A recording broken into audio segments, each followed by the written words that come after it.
අයිබෝන් ඔයාලා හැමෝම එකගෙන අද ආපහු පාරක් හරියටම මීට මාස 4කට කලින් ආපු ශේෂ්ත්‍රයකට අයිත් පාරක් මම ආවා විශේෂ දෙයක් ඔයාලත් එක්ක කතා කරන්න. මේක හරියට මාස 4කට කලින් 2025 අගෝස්තු මාසේ 21 වෙනිදා මම ඔයාලව මෙතෙන්ට අරගෙන ආවා.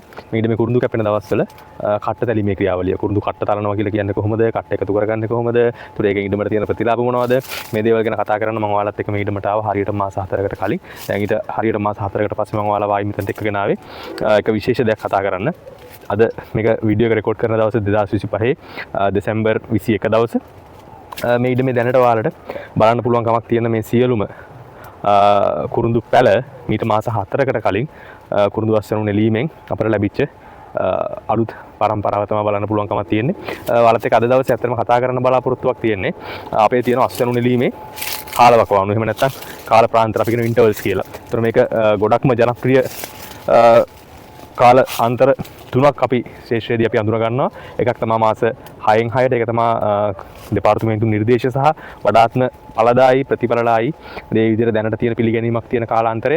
ඊට අමතරව වසරකට වරක් අස්වැනු නෙලීමත් අපිට දැක බලා ගන්න පුළුවන්කමක් තියෙනවා. මෙතනින් හරියට ගියාට පස්සේ මාස 8කට වරක් අස්වැනු නෙලීමේ ඉන්ටර්වල් එකක් අපිට ශේෂ්ත්‍රයේ දැක බලා ගන්න පුළුවන්කමක් තියෙනවා. ඊට අමතරව මාස 4න් 4ට අස්වැනු ලබා ගැනීම කියන වසරකට 3 වරක් අස්වැනු ලබා ගැනීමේ හැකියාව පිළිබඳව අපි මේ වෙනකොට පොඩ්ඩක් සාකච්ඡාවක එහෙම නැත්නම් යම්කිසි ඒ පිළිබඳව සොයා බැලීමක් ශක්්‍යතා අධ්‍යයනයක් ගොඩක් කට්ටිය කරන ගමන් ඉතින් ඒකට පොඩි උදව්වක් විදියට මම හිතුවා ඔයාලට ෆීල්ඩ් එකට ඇවිල්ලා පෙන්නන්න අස්වැනු නෙළුවට පස්සේ මාස 4ක පැලදාවක් එහෙම නැත්නම් මේ පැල මොන වගේ මැචුරිටි ස්ටේජ් එකකට තියෙන්නේ කියලා ඔයාලත් එක්ක පොඩ්ඩක් එක කතා කරලා බෙදා ගන්න අවස්ථාව හොඳයි කියලා හිතෙච්ච නිසා ඔයාලව අද මේ ෆීල්ඩ් එකට එක්ක කරන ආවේ. අපි බලමු මේ ෆීල්ඩ්ස් වල තියෙන පැලවල මැචුරිටි එක මොන වගේ තත්යකද තියෙන්නේ.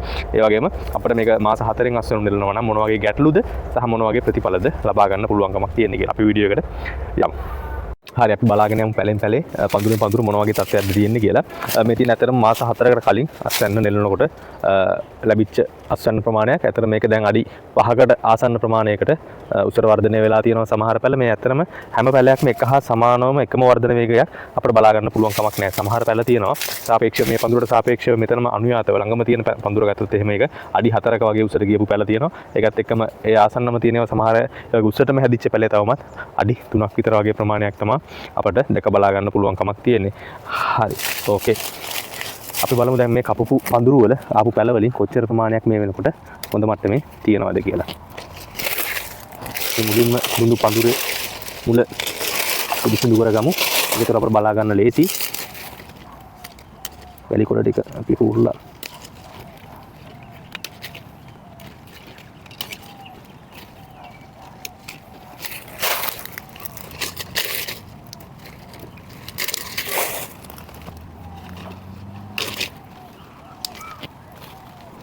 යමල්ට පේනවා මේ කැපුමෙන් අපිට ලැබිච්ච පැලයක් මෙතන තියෙනවා.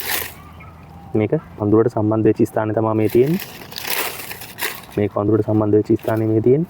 මේ කුරුඳු පඳුරේ ඇතුලෙන් ආපු පැල කීපයක් තමයි මේ තියෙන්නේ. අතන මේ විදිහට කුරුඳු පඳුරේ අභ්‍යන්තරයෙන් ඇතුලෙන් පැල එන එක අපිට යම්කිසි අස්වැනු නෙලීමේදී යම්කිසි ගැටලුකාරී තත්ත්වයක් තියෙනවා. ඒක නිසා තමයි අපි බොහෝ විට කුරුඳු පඳුරේ ඇතුල් පැත්තේ පුෂ්ඨයක් නොහිටින විදිහට මෙන්න මේ ආකාරයට ඇතුල් පැත්තෙන් පුෂ්ඨයක් හිටින්න නැති වෙන විදිහට ඇතුල් පැත්තට ඉතාමත් පොළොවට ආසන්න වෙන විදිහට ඇන්ගල් එක පිටතින් තියලා පිටතින් යම්කිසි පුෂ්ඨයක් ඉතුරු කරලා කුරුඳු පඳුර අස්වැනු නෙලා ගන්න. ඒතකොට මේ විදිහට කුරුඳු පඳුර ඇතුලෙන් අපිට පැල එන්නේ නැතුව කුරුඳු පඳුර පිටින් පැල ලබා ගැනීමේ හැකියාවක් තියෙනවා.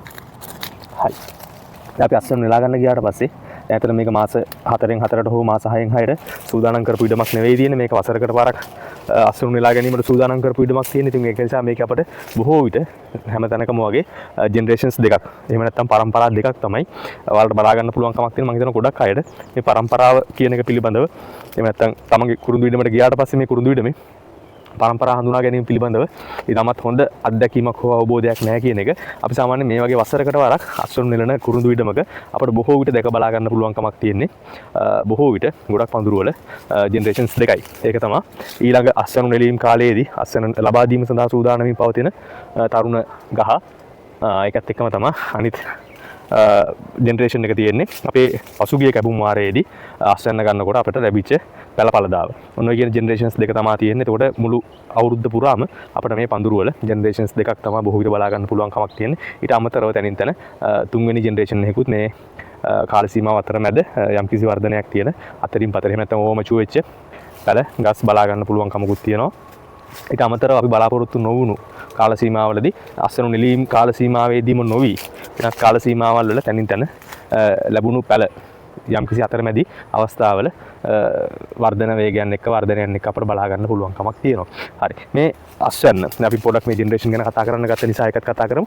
මේ තියෙන ගහ දැනට මේ වෙනකොට අවුරුද්දයි මාස 4ක් වයස. මම කොහොමද මේ හරියටම කියන්නේ? ඒතර මේ පැලේ ඇත්තටම මීට මේ අස්වැනු නිලුම් වාරයට කලින් අස්වැනු නිලුම් වාරයේදී අපිට මෙතනින් ලැබිච්ච පැලයක් තමයි මේ තියෙන්නේ. එතකොට මේක අපේ පසුගිය අස්වැනු නිලුම් වාරය වෙනකොට ඒ කියන්නේ අගෝස්තු 21 වෙනකොට අස්වැනු නිලනකොට මේක හරියටම වසරක් පැරණි ගහක් තමයි තියෙන්නේ. එතකොට මේක අපි ආයිත් අස්වැනු ලබන්නේ 2026 අගෝස්තු මාසේ තමයි අස්වැනු නිලන්නේ. එතකොට මේකට වයස අවුරුදු 2ක් වෙනවා. ඒතර අපි නිතරම මේ අවුරුද්දෙන් අවුරුද්ද අස්වැනු නිලන ඉන්ටර්වල් මේන්ටේන් කරන ඉඩම් වල වසර 2ක් පැරණි. එහෙම නැත්නම් මාස 24ක් වයස ගහක් තමයි අස්වැන්න විදියට ලබා ගන්න. ඒතර මේක තරමක් දුරට ඕව මැචුව. ඒ කියන්නේ ප්‍රමාණය ඉක්මවා මෝරපු ගහක් තමයි අපි මේ වසරකට වරක් අස්වැනු නෙලීමේදී ලබා ගන්න. ඒතකොට මේ වගේ ගස් අස්වැනු නෙලීමේදී බොහෝ විට C4 ශ්‍රේණිය හෝ එතනින් පහත ශ්‍රේණිය H1 H2 ඔය වගේ ශ්‍රේණිත් එක්ක තමයි ගොඩක් වෙලාවට අපිට අස්වැනු නෙලීම සිදු කරගන්න වෙන්නේ, සැකසීම කරගන්න වෙන්නේ. අපිට ඇල්බා C5 extra special C5 special වගේ ශ්‍රේණි වලට යන්න යම් කිසි අපහසුාවක් තියෙනවා මේ විදියට වසරකට වරක් අස්වැනු නෙලන ඉඩම් වල අස්වැනු නෙලීමේදී. හරි.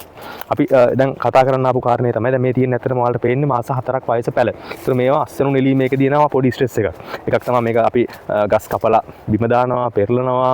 එතකොට ඒ ගස් වැටෙන්න පුළුවන් කමක් තියෙනවා. මේකේ තියෙන අතු ඉති ටිකත් එක්කම මුළු ගහම කුරුඳු පඳුරු මුලට සමහර විට අපි අල්ලි වලට කොච්චර මේක බර කරලා තල්ලු කරගන්න හැදුවත් බොහෝ විට මේවා කුරුඳු අඳුරු මුලට වැටෙන්න නැති යම්කිසි හැකියාවක් තියෙන. ඉතින් ඒ වගේ අවස්ථාවක් වුණොත් එහෙම අපිට මොන වගේ ගැටලුකාරී තත්ත්වයක්ද එන්න පුළුවන් කියලා මේ කුරුඳු ගස්වල ශක්තිමත්භාවය මුලට සවිවීම කොතරම් දුරට වෙලා තියෙනවද කියන එක තමයි අපේ ඇත්තටම වැදගත්ම ගැටලුව වෙන්නේ. දැන් අපිට පඳුරක් ඇතුලේ දැන් මාස 4න් 4 අස්වැනු නිලනවා නම් ඒ වගාවක මේ වගේ ජෙනරේෂන්ස් දෙකක් නෙවෙයි තියෙන්නේ. ජෙනරේෂන්ස් 5ක් විතර අපිට බලා ගන්න පුළුවන් කමක් තියෙනවා වසරකට 3 වරක් අස්වැනු නිලනවා නම් මාස අපිට 16 හෝ එහෙම නැත්නම් මාස 20ක් වයස පැලයක් හැම අස්වැනු නිලීම් වාරයකදීම ලබා ගන්න පුළුවන් කමක් තියෙනවා. ඒතර ඒ අස්වැනු නිලීම් වාරයක් වෙනකොට මේකේ තවත් අපි අස්වැනු නිලන්න යන ජෙනරේෂන් එකට අමතරව තවත් ජෙනරේෂන්ස් 4ක් බොහෝ විට අපිට මේ ෆීල්ඩ් එකේ බලා ගන්න පුළුවන් කමක් තියෙනවා. ඒතකොට බොහෝ විට මේකේ පඳුරේ අස්වැන්න නෙලන්න තියෙන ගහ ඇතුළට වෙන්න තියෙනවා නම් අපිට බොහෝ විට මේ තියෙන පොඩි පැල ඈතින් තියලා නමලා පාගලා අස්වැනු නෙලන්න වෙනවා. දැන් මම මේ වසර 4ක් මාස 4ක් පැරණි කුරුඳු පැලයක් තමයි පොඩක් ඈතින් තියලා නමන තියෙන්නේ. ඉතින් මේ පැලය අපි බැලුවට පස්සේ ඒක ගැටලුවක් නැතුව එහෙම නැත්නම් මේ බොල්ලියෙන් ගැලවෙන්නේ නැතුව කුරුඳු ගහ ආපු ගස් මුලෙන් කැඩෙන්නේ නැතුව අපිට ඒක ගලව ගැනීමේ හැකියාවක් තිබ්බා. නමුත් අපි පරිස්සම් වෙන්න ඕනේ. සමහර විට පැල එන එක අපි සති 3ක් දවස් 21ක් කියලා බලාපොරොත්තු වුණාට ඊට වඩා වැඩි කාලයක් සමහර අවස්ථාවලදී ගත වෙන්න පුළුවන් කමක් තියෙනවා. ඒතකොට වර්ධනය වීම සමහර විට ඊටමත් මන්දගාමී වෙන්න පුළුවන් කමක් තියෙනවා. ඒතකොට ඒ වගේ පැල අපි මාස 4න් 4 අස්වැනු නිලීමේදී අපි අර විදියට නවන්න යනකොට බොල්ලියෙන් ගැලවිලා කැඩෙන්න පුළුවන් කමක් තියෙනවා. ඒක නිසා මම මේ ඔයාලට යම්කිසි සාම්පල්ස් කීපයක් පෙන්නන්නේ අපිට මේ විදියට මේ පැලවල දරා ගැනීමේ හැකියාව. එහෙම නැත්නම් අස්වැනු නිලීම් වාරයක් යනවා නම් මේ පැලයක් වෙන වෙන්න කැඩෙන්නේ. දැන් මම මේ පැලේ මට ඇල්ලුවට පස්සේ දැනෙනවා මේක නමන්න තරමක් අපහසුයි කියන එක. මොකද මේක තාමත් වර්ධනය වෙන ගමන් තියෙන පැලයක්. තවමත් මේකේ කඳ මෝරලා නැහැ.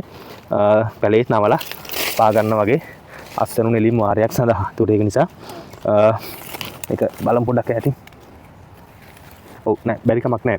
මේ යම්කිසි කඳ බැලුවට පස්සේ මේක තාමත් මැචුව වෙමින් තියෙන ගතියක් තියෙනවා. ඒකත් එක්කම තමයි මේ මට අතර දැනෙනවා තරමක් දැඩි ගතියක්. මේක නිසා එහෙම ගැටලුවක් කියලා හිතුවට මේ ස්ටේජ් එකේ තියෙනකොට අපිට අර කිව් විදියට ගහ පහත් කරලා අවශ්‍යතාවයක් තියෙන තැනක් වුණොත් එහෙම අස්වැනු නෙලා ගැනීමේ හැකියාව තියෙනවා. මේක මම මාස 3කට කලින් ඇවිල්ලා පරීක්ෂා කරලා බලනකොට ඇත්තටම ඒ තරම් ගස් මුලට සවිවීමක් වෙලා තිබුණේ නැහැ. ඒක නිසා මේ වගේ අස්වැනු නෙලීමකදී ඇති වෙන්න පුළුවන් ඒ පීඩනයන් වලට නැත්නම් තෙරපීම් වලට පෙරලීම් වලට ඔරොත්තු දෙන්න අපහසු ගතියක් තමයි පේන්න තිබුණේ. නමුත් මේ මාස 4ක් වෙන පැලවල එහෙම ගැටලුවක් නැහැ. අපිට කපන්න තියෙන කුරුඳු ගහ බේරලා අරගෙන අස්වෙනු නෙලා ගැනීමේ හැකියාවක් තියෙනවා.